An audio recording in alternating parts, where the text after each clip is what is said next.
اعوذ باللہ من الشیطان الرجیم بسم اللہ الرحمن الرحیم ما ننسخ من آیت او ننسها نأتی بخیر منہا، جو منسوخ کرتے ہیں ہم کسی آیت کو یا مٹاتے ہیں، نأتی بخیر منہا اس سے بہتر لے کر آتے ہیں، او مثلہا یا اسی طرح لے کر آتے ہیں۔ علم تعلم، کیا آپ جانتے نہیں ان اللہ علی کل شیء قدیر، اللہ ہر چیز پر قادر ہے۔ علم تعلم، کیا آپ کو معلوم نہیں ان اللہ لہ ملک السماوات والارض، اللہ کے لئے حکومت ہے آسمان اور زمین کی۔ ما لکم من دون اللہ، آپ کے لئے اللہ کے سوا نہیں، من ولی کوئی کارساز، ولا نصیر نہ کوئی مددگار۔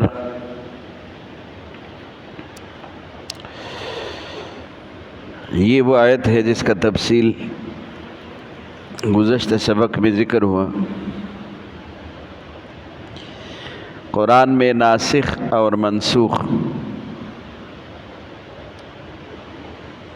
کتنی آیتیں ہیں، اور متقدمین اور متاخرین علماء کا اس میں اختلاف، اور پھر اس میں قول فیصل اور پورا تذکیر ہوا، پورا اس کا ذکر ہوا۔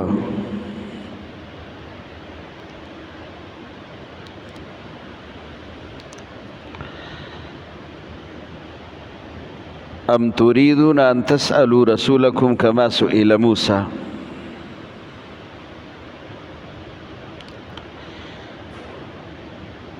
کیا تم چاہتے ہو کہ اپنے رسول سے ایسے سوالات کرو جس طرح موسیٰ علیہ السلام سے پوچھے گئے، من قبل، اس سے پہلے، یعنی آپ سے پہلے۔ وَمَن يَتَبَدَّلِ الْكُفْرَ بِالْإِيمَانِ، ایمان کے بدلے کفر جو خریدے اور کفر کو تبدیل کے، ایمان کو تبدیل کر کے کفر لے لے، فقد ضل سواء السبیل، سیدھا راستے سے گمراہ ہو جاتا ہے۔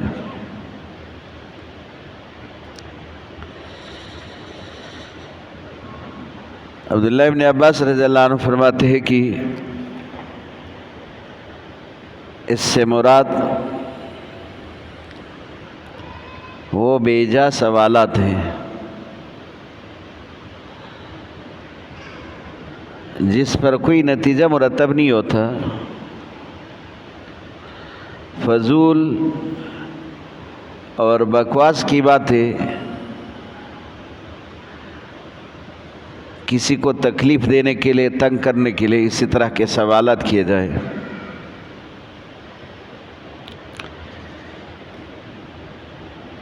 صحابہ کرام رضوان اللہ تعالیٰ علیہم اجمعین خود ہی فرماتے ہیں کہ ہم ایک سوال کرنا چاہتے حضور سے، اور سوال تھوڑا پیچیدہ ہوتا تو سال بھر سوچنے میں لگتا، پورا سال سوچتے تھے کہ یہ سوال کرے نہ کرے، کرے تو کس انداز میں کرے، اور یہ بھی سوچتے تھے کہ ایسا نہ ہو کہ ہمارے اس سوال سے رسول اللہ صلی اللہ علیہ وسلم کو تکلیف ہو، ایسا نہ ہو کہ حضور صلی اللہ علیہ وسلم ناراض ہو جائے۔ ہم موضوع سے ہٹ کر جو سوال کرتے اس پر سال بھر سوچتے۔ تو میں نے آپ کو کہا کہ صحابہ کی زندگی میں جو قرآن نے سوالات ذکر کیے، جو صحابہ نے کیے رسول اللہ سے، 12 یا 13 سوالات ہیں۔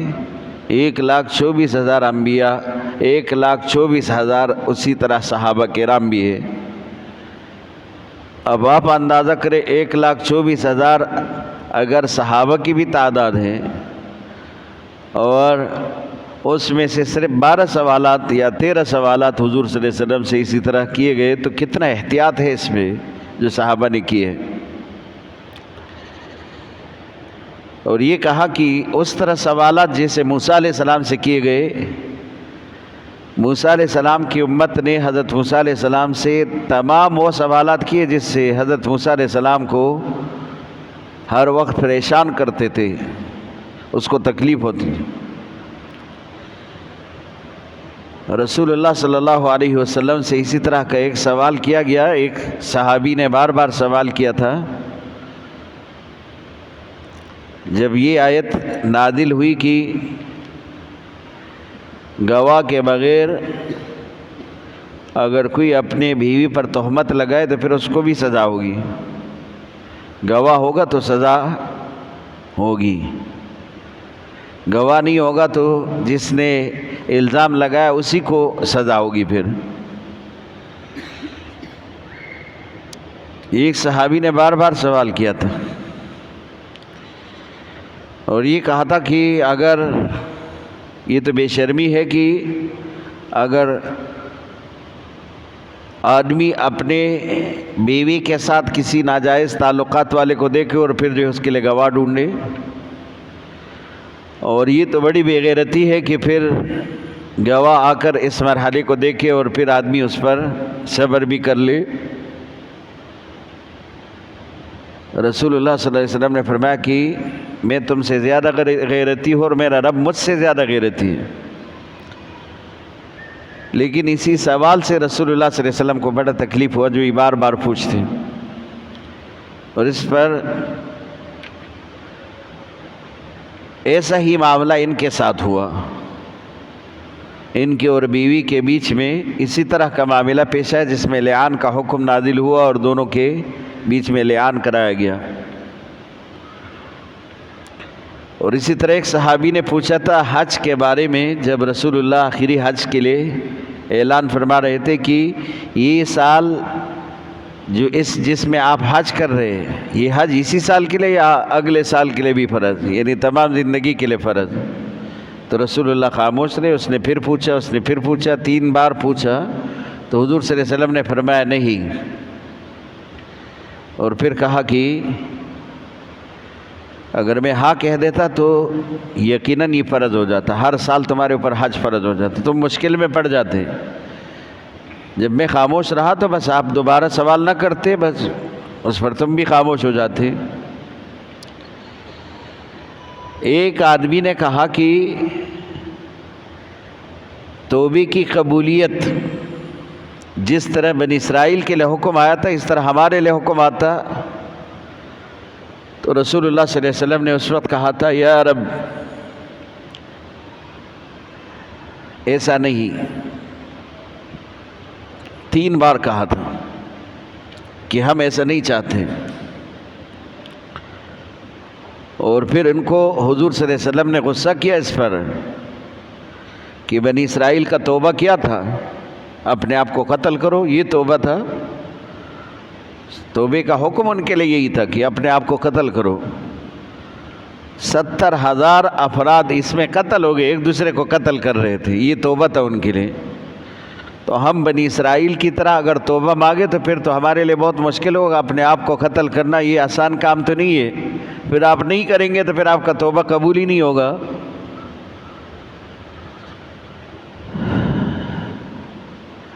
تو یہ آیت اسی بارے میں، ہم تريدون ان تسألوا رسولکم، تم چاہتے ہو کہ اپنے رسول سے ایسے سوالات کرو کما سئل موسیٰ، جس طرح موسیٰ علیہ السلام سے پوچھا گیا، موسیٰ علیہ السلام سے سوال کیے گئے من قبل، آپ سے پہلے، ومن يتبدل الكفر بالایمان، جو ایمان کو کفر سے تبدیل کر دے، ایمان لانے کے بعد پھر کفر اختیار کرے، فقد ضل سواء السبیل، سیدھا راستے سے ہٹ گیا۔ یہ جس طرح ایمان کفر کو منہدم کرتا ہے، ختم کر دیتا ہے، ماقبل زندگی میں کفر ہو تو ایمان اس کو ختم کر دیتے، زائل کرتے، مٹاتا ہے، اسی طرح اگر کسی کا ایمان ہو اس کے بعد کفر قبول کرے تو ایمان کو بھی مٹا دیتے، کفر ایمان کو بھی ختم کرتے، زائل کرتے۔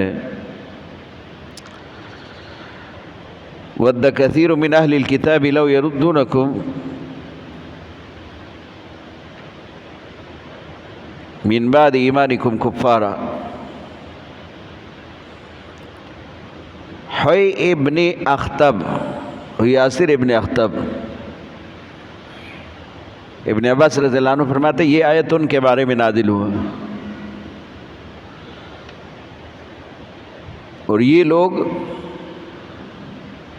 ایسے حالات بناتے تھے کہ مسلمان کو اس کی ایمان سے واپس کر کے کفر میں داخل کرے، اور ہمیشہ اسی کے لیے محنت کرتے تھے، اسی کی دعوت چلاتے تھے۔ عبداللہ ابن مسعود رضی اللہ عنہ فرماتے یہ آیت کعب بن اشرف کے بارے میں آیا، جو رسول اللہ صلی اللہ علیہ وسلم کے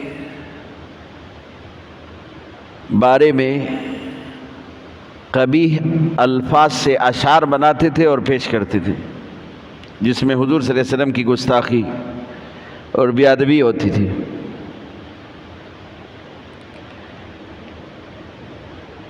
اور یہ حسدا من عند انفسہم،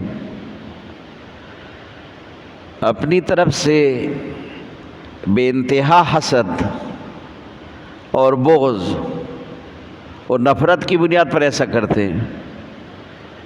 من بعد ما تبین لہم الحق، اور یہ کام بھی تب کرتے جب ان کے پاس حق بھی آیا، جب ان کے پاس حق ہے اور اس کے باوجود ایسا کرتے۔ اگر ایک آدمی جہالت میں کرے تو چلو اس کی جہالت کی وجہ سے ان کی بخشش ہو جائے اور جہالت کی وجہ سے اس کو معاف کیا جائے، کیونکہ اس کو اس کا علم نہیں۔ لیکن ایک آدمی جہالت پر نہیں باوجود علم کے اس طرح کا حرکت کرتے تو پھر اس کا سزا تو بنتا ہے کہ اس کو سزا مل جائے۔ تو یہ ایسا ہی کرتے تھے، کیونکہ یہ اہل کتاب تھے، ان کو تو معلوم تھا، رسول اللہ صلی اللہ علیہ وسلم کا مقام بھی معلوم ہے، حضور صلی اللہ علیہ وسلم کے بعثت کے بارے میں یہ سب کچھ جانتے تھے، ان کے کتاب میں اس کا ذکر تھا، اور یہ بشارتیں ان کی کتاب میں پہلے سے موجود تھی۔ ان کے باوجود اگر یہ حضور صلی اللہ علیہ وسلم کے شان میں ہجویہ اشعار کہتے اور حضور صلی اللہ علیہ وسلم کی شان میں گستاخی کرتے تو اس کا مطلب یہ کہ حسدا من عند انفسہم، یہ انتہائی بغض اور حسد کی بنیاد پر ایسا کرتے ہیں، لا علمی کی بنیاد پر نہیں کرتے۔ علم تو ان کے پاس ہے، انہی کی تورات میں، انہی کے انجیل میں یہ حکم آیا ہے کہ نبوت کا اختتام رسول اللہ پر ہوگا، اور شریعت کا اختتام بھی رسول اللہ کی شریعت اور دین پر ہوگا، سنت پر ہوگا۔ فاعفوا واصفحوا حتی یاتی اللہ بامری، یہ جہاد سے پہلے کا حکم ہے۔ اگر یہ لوگ ایسا کرتے تو تم کیا کرو؟ فاعفوا، درگزر کرو، واصفحوا، منہ موڑ لے ان سے، اعراض کرو۔ مطلب یہ کہ ان کے ساتھ لڑو نہیں، کہ اس وقت مسلمان کے پاس لڑنے کا یہ قوت نہیں تھا، یہ حجوہ کرتے، یہ حضور کے شان میں بے ادبی کرتے، چلو تم اس کو معاف کر دو، درگزر کرو ان پر۔ واصفحوا، منہ موڑ لو ایسے لوگوں سے، مانا کہ ان کے مجلس میں شامل نہ ہو، لیکن ایسے برے مجلس پر آپ ان سے دور رہو، اس سے لا تعلقی کرو۔ اور یہ اس وقت حتی یاتی اللہ بامری، کہ ان پر اللہ کا عذاب آ جائے یا تمہارے لیے اللہ کا کوئی حکم آ جائے، اور تمہارے لیے حکم آیا تو پھر اس حکم پر عمل کر کے پورا کر لو، اور اس سے پہلے اگر اللہ کا عذاب ان پر آیا اور ان کو ہلاک کیا تو مسئلہ ہی حل ہو گیا، یہ اپنے نتیجے کو خود ہی پہنچ جائیں گے۔ ان اللہ علی کل شیء قدیر، ان کی کیا قوت ہوگی، ان کی کیا طاقت ہوگی، اللہ تو ہر چیز پر قادر ہے، ہر چیز اس کے قبضے اور قدرت میں۔ اگر اللہ چاہے تو ان کو نیست و نابود کرے، اگر اللہ چاہے تو ان سے اللہ پاک بدلہ لے لے۔ اگر اللہ نے ان کو ڈیل دیا ہے اور اب آپ کے پاس بھی طاقت نہیں اس سے لڑنے کا، تو پھر آپ کے لیے یہی حکم ہے کہ فاعفوا، درگزر کرو بس۔ اور آپ کے ساتھ ظلم ہو رہے تو آپ درگزر کرو۔ مکے کے دور میں ایسا نہیں ہوا، صحابہ کی تعداد کم ہے ان کے مقابلے کے نہیں ہے، تو اللہ کی طرف سے حکم ہے کہ اب تم درگزر کرو۔ یہ لوگ تمہارے اوپر ظلم کرے تو معاف کر دو، ان کے خلاف لڑو نہیں۔ صلح حدیبیہ میں کتنے سخت شرائط تھے، لیکن اللہ کا حکم ہوا کہ چلو اس پر بھی تم حضور صلی اللہ علیہ وسلم کے فرمان پر صبر کرو اور برداشت کرو۔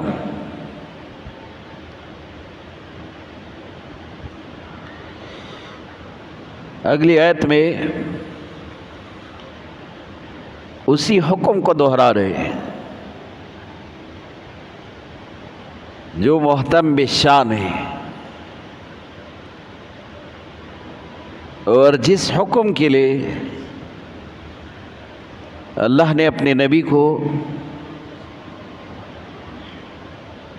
زمین کے اس حصے سے اس مقام تک پہنچایا جہاں اللہ کا عرش ہے، اور یہ اتنا محتم بالشان اور اتنا عظیم امر اللہ نے اوپر ہی کیا تھا۔ اقیم الصلاۃ، نماز پڑھو، قائم کرو۔ نماز کے بارے میں قرآن نے جہاں بھی ذکر کیا تو صرف اقامت کا ہی کہہ دیا، صرف پڑھنے کا نہیں کہ نماز پڑھو جس طرح ہم پڑھتے ہیں، صرف پڑھنے کا حکم نہیں، اقامت کا حکم ہے۔ اور یہ کئی دفعہ میں کہہ چکا ہوں کہ اقامت کیا ہے۔ ایک چیز کے اندر خود اپنی اتنی طاقت اور قوت موجود ہو کہ اپنی قوت اور طاقت سے کسی سہارے کے بغیر وہ کھڑا ہو سکے، اس کو قائم کہتے ہیں۔ جیسے پلر آپ زمین سے مضبوط بنیاد بنا کر اس کو کھڑا کرتے ہیں، اور اس پلر کو پھر کسی سہارے کی ضرورت نہیں، بلکہ یہ پلر سب کو سہارا دیتے ہیں۔ یہ پلر پھر اوپر اس بیم کو بھی سہارا دیتے ہیں جس کے اوپر آتے ہیں، چھت کو سہارا دیتے ہیں جس کے اوپر کھڑا ہوتے ہیں، اور کئی کئی منزل اس کے اوپر کھڑے ہوتے ہیں، اور بیچ والا جو نیچے سب سے بنیادی پلر ہے وہ اس کا سب کا حفاظت کرتے ہیں۔ تو آپ کی نماز اس کے لیے صرف پڑھنے کا حکم نہیں، قائم کرنے کا حکم ہے۔ اور قائم کیا ہوتا ہے؟ خشوع خضوع کے ساتھ اور تمام آداب کے ساتھ، اور ان کے فرائض، واجبات، سنن، مستحبات، ان تمام چیزوں کا خیال رکھتے ہوئے آپ ایسے نماز پڑھو کہ اس میں کسی چیز کے اندر کوئی کمی نہ رہے، تب جا کے وہ نماز قائم ہوگی۔ پڑھنا تو یہ ہے جو ہم پڑھتے، نہ خشوع خضوع کا خیال، نہ نماز میں آداب کا کوئی رعایت، اور قائم کرنا وہ ہے جس میں ان تمام چیزوں کا خیال رکھا جائے۔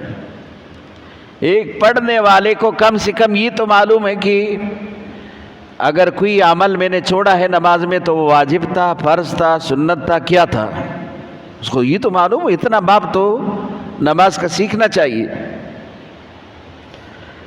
کیونکہ ترک واجب پر سجدہ سہو سے نماز کامل ہو جائے گا، لیکن اگر کوئی فرض چھوڑ دیا تو نماز تو فاسد ہو جائے گی، پھر تو سجدہ سہو سے نہیں تکمیل ہوگا اس کا۔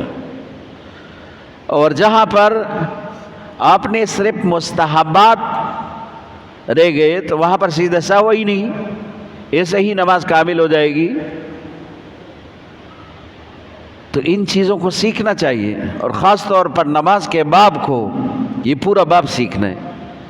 اور یہ تو بار بار ہم سنتے، علم کا ایک باب سیکھ لو تو 1000 رکعت اگر آپ نفل پڑھیں گے، جس میں جتنا وقت خرچ ہوگا، جس میں آپ کا کتنا طاقت خرچ ہوگا، اور کتنے دفعہ آپ اوپر نیچے جائیں گے، اور اس میں کتنا جو ہے آپ کا پورا بدن کا ورزش ہے۔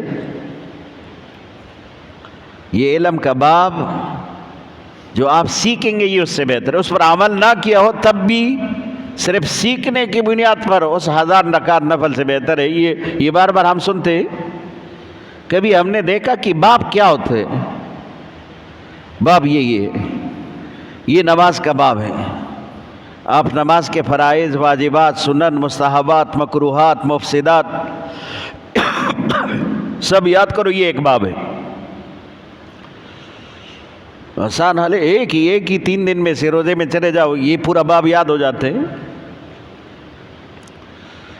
اور اگر 1000 رکعت نفل پڑھنا شروع کرے تو 3 دن کیا، پورا 3 ہفتے میں نہیں پورا کر سکتے۔ ادھر 3 دن میں پورا باب آپ سیکھیں گے تو اس کا اجر اتنا بڑا ہے۔ وَأَقِيمُوا الصَّلَاةَ وَآتُوا الزَّكَاةَ، نماز بھی قائم کرو، زکوٰۃ بھی ادا کرو۔ رسول اللہ صلی اللہ علیہ وسلم سے پہلے امتوں پر بھی زکوٰۃ فرض تھا، اس کا ذکر پہلے شریعتوں میں بھی ہے۔ حضور صلی اللہ علیہ وسلم کے اوپر بھی یہ حکم نازل ہوا زکوٰۃ کا، مکے میں ہی نازل ہوا تھا، عمل اس پر مدینے میں ہوا۔ کئی وجوہات ہے کہ مکے میں مسلمان اس حال میں تھے، شاید کوئی نصابی وہ صاحب نصابی نہ ہو جس پر ان پر زکوٰۃ فرض ہو۔ مدینے میں جا کے تجارت شروع کیا، ذرا کافروں کے شر سے، فساد سے، ان کے ظلم سے، جبر سے، ان کے مختلف فتنوں سے بچ کر جب صحابہ کرام وہاں پر مدینے میں آزاد ہو گئے تو انہوں نے تجارت بھی شروع کی، اور اس کے ذریعے پھر ان کے پاس مال آیا اور صاحب نصاب بن گئے اور پھر زکوٰۃ دینے والے بن گئے، تو عمل وہاں پر ہوا اس پر۔ وَأَقِيمُوا الصَّلَاةَ وَآتُوا الزَّكَاةَ، اور قرآن میں جب بھی نماز کا ذکر ہوتا ہے ساتھ زکوٰۃ کا بھی ذکر ہوتا ہے، یہ بھی اللہ کا بہت بڑا حکم ہے۔ قیامت کی ایک علامت یہ ہے کہ زکوٰۃ کو آدمی نقصان اور تاوان سمجھے، یہ حدیث ہے، اور آج یہی معاملہ ہے۔ ہر آدمی جب صاحب نصاب بنتا ہے وہ پھر ہیلے اور بہانے تلاش کرتے ہیں، ہر دفعہ پوچھتے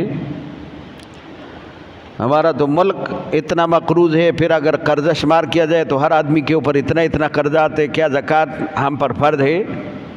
اس کے لیے کہاں سے ہیلے بہانے تلاش کر کے تاکہ میں زکوٰۃ نہ دو بس۔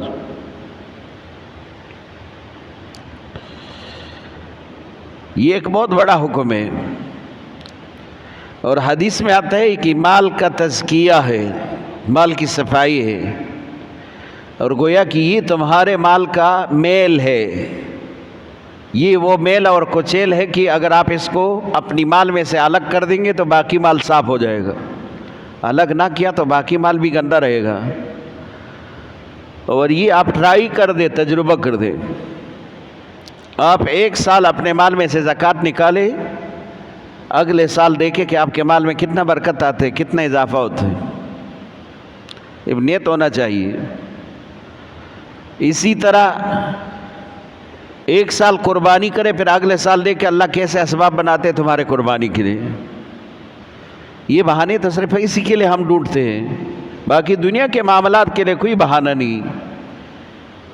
ایک شادی پر 10 لاکھ 15 لاکھ خرچ کرو تو سمجھ میں آتے ہیں کہ یہ تو رسم ہے، کیا کرے؟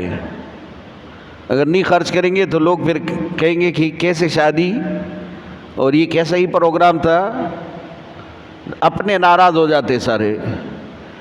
تو صرف مخلوق کی ناراضگی سے بچنے کے لیے ہم خالق کو ناراض کر کے 15 لاکھ 20 لاکھ لگاتے، اور جب قربانی کا مسئلہ آتا ہے تو پھر کہتے کہ ہمارے پاس تو نقد نہیں ہے، قرض لے تو قرض تو ویسے بھی بہتر نہیں ہے، اچھی چیز نہیں ہے، اور تم دنیا کے معاملات کے لیے قرض نہیں لیتے تو پھر اس کے لیے بھی نہ لو، بے شک ٹھیک بات ہے، یہ سارے معاملات تمہارے قرض سے چلتے تو پھر قربانی کے ایام میں اگر تم غریب ہو تو کوئی مسئلہ نہیں، قرض لے کر قربانی کر لو، پھر دیکھو کہ کیسے برکت آتے، اللہ پاک تمہیں خود اپنے مال کا مالک بنائے۔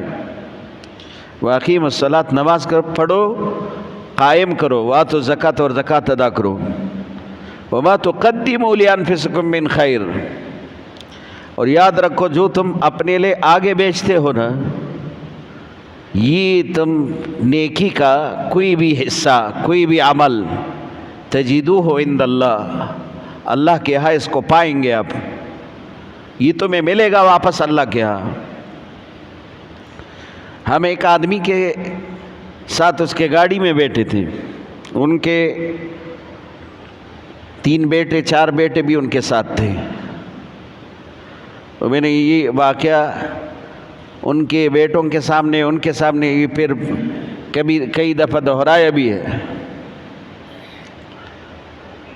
تو میں نے اس آدمی سے پوچھا کہ اب تم زندہ ہو، اپنے مال کا خود ہی مالک ہو، کیا خیال ہے اگر کل تم اس دنیا میں نہیں رہو گے تو تمہارے اولاد تمہارے مال میں سے تمہارے لیے کوئی صدقہ کریں گے؟ تو انہوں نے ان کے سامنے، اولاد کے سامنے کہا، بالکل مجھے تو یقین ہی نہیں کہ ایسا کرے، مجھے اپنی اولاد سے کوئی امید نہیں ہے کہ میرے بعد اسی طرح کا کوئی صدقہ کرے۔ اور پھر میں نے ان کی اولاد کے سامنے کہا کہ اگر اسی طرح کا معاملہ ہے تو پھر تم اپنے زندگی میں اپنے لیے کچھ کرو۔ جب تمہیں یقین بھی ہے کہ تمہارے یہ بچے تمہارے لیے کچھ نہیں کریں گے، تو قرآن بھی کہتے ہیں ما تقدموا لانفسکم من خیر، اپنے لیے آگے اگر تم نے کسی خیر کو بھیجا تجدوہ عند اللہ، اللہ کے ہاں اس کو پائیں گے۔ یہ اللہ کے خزانے میں تمہارے لیے جو وہاں اکاؤنٹ کھلا ہے اس میں جمع ہے، اور جب تم وہاں جاؤ گے تمہیں ضرورت پڑے گی، اللہ پاک تمہیں تمہارے اسی اکاؤنٹ سے تمہیں وہ اجر دے گا جس کا تم مستحق ہو اور جس کی تمہیں ضرورت بھی ہو۔ اور اسی امید پر بچوں کے لیے جمع کرنا، اور یقین کرے کیسے جمع کرتے، نہ حلال حرام کی تمیز، نہ دن رات کا فرق، اور نہ گرمی سردی کا، اور نہ صحت بیماری کا، لگے کہ بس مال ہی جمع کر دو تاکہ اولاد کے لیے کوئی پریشانی نہ ہو۔ اور ایک باپ 10 بچوں کو پالتے ہیں، اس کے لیے یہ کوشش کرتے، اس کے لیے مال جمع کرتے، اور پھر یہ 10 بچے اس کے بڑھاپے پر اس کو دھکے دے کر اپنے گھر سے نکالتے کہ ہم تمہیں نہیں پال سکتے، ماں باپ کو گھر سے نکالتے۔ اور ایسے کتنے کیس آپ نے اپنے آنکھوں سے بھی دیکھے ہوں گے، دنیا میں کیا نہیں ہوتا اسی طرح معاملہ۔ تو پھر یہ مرنے کے بعد خاک ان کے پیچھے کوئی صدقہ کرے گا کہ ہمارے والد کو اس کا اجر ملے۔ ان اللہ بما تعملون بصیر، تم جو عمل کرتے ہو اللہ ویسے بھی دیکھتا ہے، تمہارا عمل کوئی چھپا نہیں ہے اللہ سے۔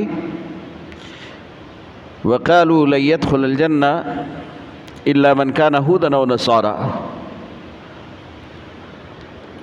عجیب قسم کے لوگ ہیں یہودی، یہ کہتے ہیں جنت میں وہی جائے گا یہودی ہوگا یا عیسائی ہوگا، باقی کوئی جنت میں نہیں جائے گا۔ اور تلک امانیہم، قرآن کہتے ہیں یہ اسی کی آرزو ہے، یہ اس کی امید ہے۔ تو قرآن اس کا جواب دیتے قل ہاتوا برہانکم، کیا تمہارے پاس اس کے لیے کوئی دلیل بھی ہے کہ جنت تمہارا اور تم جو ہے صرف جنت میں جاؤ گے باقی کوئی نہیں جائے گا؟ اور یہ کیسے کہتے یہود؟ ایک وفد آیا تھا رسول اللہ کے پاس اور کہا تھا کہ ہم جنت میں ہوں گے، تو رسول اللہ صلی اللہ علیہ وسلم نے فرمایا تم جہنم میں ہوں گے۔ کہا کہ ہاں بالکل ہم جہنم میں ہوں گے، لیکن جب 40 دن پورا ہوگا تو پھر ہم جہنم سے نکل جائیں گے، اور پھر آپ کی امت آئے گی جہنم میں، وہ ہمیشہ رہے گی۔ رسول اللہ نے ان کے سر پہ ہاتھ رکھ کر کہا تھا کہ تم ہمیشہ رہو گے جہنم میں اور میری امت جہنم سے نکلے گی۔ اور یہ یہود کہتے ہیں 3 باتیں ہیں ان کی، یا یہ کہ ہمارے باپ دادا نے بچڑے کی عبادت کی 40 دن تو ہم 40 دن جہنم میں رہیں گے اور پھر جہنم سے بچ کر جنت میں جائیں گے، 40 دن کی سزا ہے بس، وہ ہم جو 40 دن انہوں نے شرک کیا تھا اس کا سزا ہمیں ملے گا، پورے بنی اسرائیل کو ملے گا، پورے یہود کو۔ یہ ان کا خیال ہے، حقیقت میں ایسا نہیں ہے۔ اور دوسرا قول ان کا یہ ہے کہ جہنم کے اندر زقوم نامی درخت ہے جس سے جہنمیوں کو شیطان کے سر کے برابر کانٹے والا ایک اسی طرح کا دانہ کھلایا جائے گا جو کہ اس کے حلق میں پھنسے گا اور پھر اوپر سے جہنمیوں کے بدن سے نکلا ہوا خون اور پیپ ان کو پلایا جائے گا، جس سے اس کے آنتیں باہر آئے گی۔ تو یہ کہتے کہ جہنم میں زقوم کے درخت تک کا فاصلہ 40 دن کا ہے۔ 40 دن میں ہم جہنم کی سزا پا کر اور اس میں چلتے چلتے زقوم تک پہنچے گے، یہ آخری سزا ہے، پھر وہاں سے باہر آ جائیں گے۔ اور تیسرا قول ان کا یہ ہے کہ دنیا کی زندگی صرف 7000 سال ہے، 7000 سال زندگی ہوگی، پھر قیامت آئے گا، اور قیامت میں ایک دن 1000 سال کا برابر ہے، تو وہاں ہمیں صرف 7 دن کی سزا ہوگی۔ جہنم میں ہر سال کے بدلے، مطلب اگر وہاں 7000 سال ہے تو وہاں کی وہ دن زیادہ لمبا، تو اسی حساب سے 7 دن ہم جہنم میں جلیں گے، پھر اس کے بعد باہر آئیں گے، یہ یہود کہتے ہیں۔ تو قرآن کہتے ہیں تلک امانیہم، یہ ان کی ویسے امیدیں ہے۔ قل ہاتوا برہانکم، اگر ایسا ہے تو تمہارے پاس کوئی دلیل بھی تو ہونا چاہیے۔ یہ بات تمہیں کس نے بتائی؟ تمہارے کسی پیغمبر نے بتائی؟ تمہارے کتاب میں اسی طرح کی کوئی بات آئی ہے؟ اللہ پاک نے اسی طرح کا تم سے کوئی معاہدہ، کوئی وعدہ کیا ہے؟ قل ہاتوا برہانکم، دلیل پیش کرو، ان کنتم صادقین، اگر تم سچے ہو تو اس پر کوئی دلیل پیش کرو۔ بلا من اسلم وجہہ للہ، اللہ کہتے حقیقت تو یہ ہے کہ جس نے اپنے آپ کو اللہ کے حوالے کر دیا، اسلم وجہہ للہ، اپنے آپ کو اللہ کے حوالے کرنا، معنی یہ نہ میرے قوت سے کچھ ہوتا ہے، نہ میرے مال سے کچھ ہوتا ہے، نہ میرے افرادی قوت سے، نہ مالی قوت سے، اور نہ میرے مال، نہ میرے اپنے ذات سے کچھ نہیں ہوگا، طاقت صرف اللہ کی ہے۔ اس لیے میں اپنے آپ کو اللہ کے حوالے کرتا ہوں۔ اب اللہ پاک نے مجھے دنیا میں بھیجا ہے تو میرے حصے کا جو رزق ہے وہ بھی مجھے ملے گا، اور جو زندگی ہے وہ بھی میں گزاروں گا۔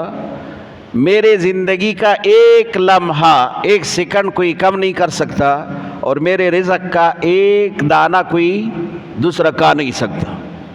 اس کو کہتے ہیں اپنے آپ کو حوالے کرنا، اس کو کہتے ہیں توکل، کہ اپنے آپ کو اللہ کے حوالے کر دے۔ بلا من اسلم، جو اپنے آپ کو اللہ کے حوالے کرے، اسلم آنا تابعدار ہو جائے، اور وجہہ للہ، اپنا چہرہ اللہ کے حوالے کر دے، مانا اپنی ذات اللہ کے حوالے کر دے کہ میں کچھ نہیں ہوں، سب کچھ اللہ کا ہے۔ وہو محسن، اور وہ کیا ہے؟ محسن ہے۔ احسان کا بدلہ احسان تو ہونا چاہیے۔ اللہ ہمارا محسن ہے کہ نہیں ہے؟ قرآن میں اللہ پاک بار بار کہتے فَبِأَيِّ آلَاءِ رَبِّكُمَا تُكَذِّبَانِ، میری کس کس نعمت کو جھٹلاؤ گے؟ تمہیں زندگی کس نے دی ہے، مال کس نے دیا، پھر جو ہے یہ صحت کس نے دیا، پھر جو ہے دنیا کے تمام انعامات سے جو تم فائدہ اٹھا رہے ہو، یہ انعامات کس نے دیے؟ اللہ نے دیے ہے۔ محسن فَلَهُ أَجْرُهُ عِندَ رَبِّهِ، اگر محسن کا احسان مان لیا تو اللہ کی طرف سے اجر، فَلَهُ أَجْرُهُ، اس بندے کے لیے اللہ کی طرف سے اجر ہے، عند ربی، اللہ کے ہاں۔ اور کیسے اجر؟ وَلَا خَوْفٌ عَلَيْهِمْ، نہ تو اس کے اوپر کوئی خوف ہوگا قیامت میں، وَلَا هُمْ يَحْزَنُونَ، اور نہ غمگین ہوں گے۔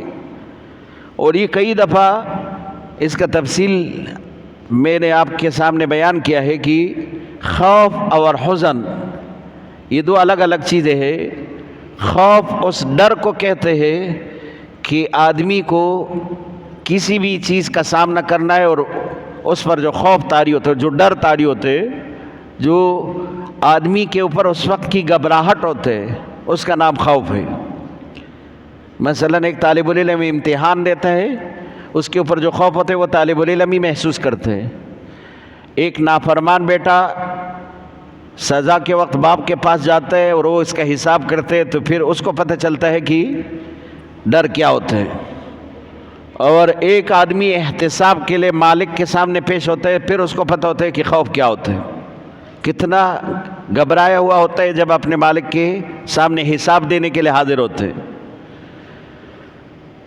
تو خوف ہر وہ آنے والے مراحل کے لیے ہوتے ہیں کہ انسان کا اگلا مرحلہ یہ اس کو کیسے پار کرے کہ اگلے مرحلے میں پہنچے، امتحان کو یہ کیسے پاس کرے کہ اگلے مرحلے میں پہنچے، اور اسی طرح احتساب کو کیسے پورا کیا جائے تاکہ مالک کا اس پر اور اعتماد بڑھ جائے۔ تو یہ آنے والے مراحل پر خوف ہوتا ہے انسان کو، اور حزن غم یہ گزرے ہوئے علام آفات گزرے ہوئے زندگی پر ہوتے ہیں۔ اب ایک آدمی بے روزگاری میں پورا زندگی گزارتے اور جب اس کا صحت بھی ساتھ نہیں دیتا تو پھر کیا غمگین نہیں ہوتا؟ وہ کہتے کہ اگر جو اچھے دن تھے اور جس میں میرا طاقت بھی صحیح تھا، جس میں میں بالکل صحیح سلامت تھا، جس میں میرے لیے کوئی پریشانی نہیں تھی، اس وقت اگر محنت کرتا، میں کماتا تو آج پریشان نہ ہوتا، اپنا ہی مکان بنا لیتا، اپنی ہی سواری کا بندوبست کرتا۔ یہ سب چیزیں انسان پھر غمگین کر دیتا ہے، جبکہ گزرے ہوئے زندگی پر غور کر کے انسان غمگین ہوتے۔ تو قیامت میں ایسے آدمی کو خوف نہیں ہوگا جو اپنے آپ کو اللہ کے حوالے کرے، توکل کرے، اللہ کے احکام پورا کرے، اس پر خوف نہیں ہوگا۔ معنی یہ کہ اگلے مراحل سے ڈرے گا نہیں کہ اگلا مرحلہ احتساب کا ہے، حساب میں کیسے پاس ہوں گا، کیونکہ اس کے لیے محنت کیا ہے، اس کو پتہ ہے کہ میرے اس محنت کا نتیجہ اچھا ملے گا۔ اور پچھلے کا بھی اس کو غم نہیں ہوگا، کیونکہ دنیا میں اس نے کوئی لمحہ ضائع نہیں کیا، اس میں رب کی ہر حکم کو مانا اور ہر حکم کا اتباع کیا اسی طرح جس طرح اللہ نے حکم دیا ہے۔ تو پچھلے کا خوف نہیں، اگلے کا خوف نہیں، اور پچھلے زندگی پر اس کو غم نہیں۔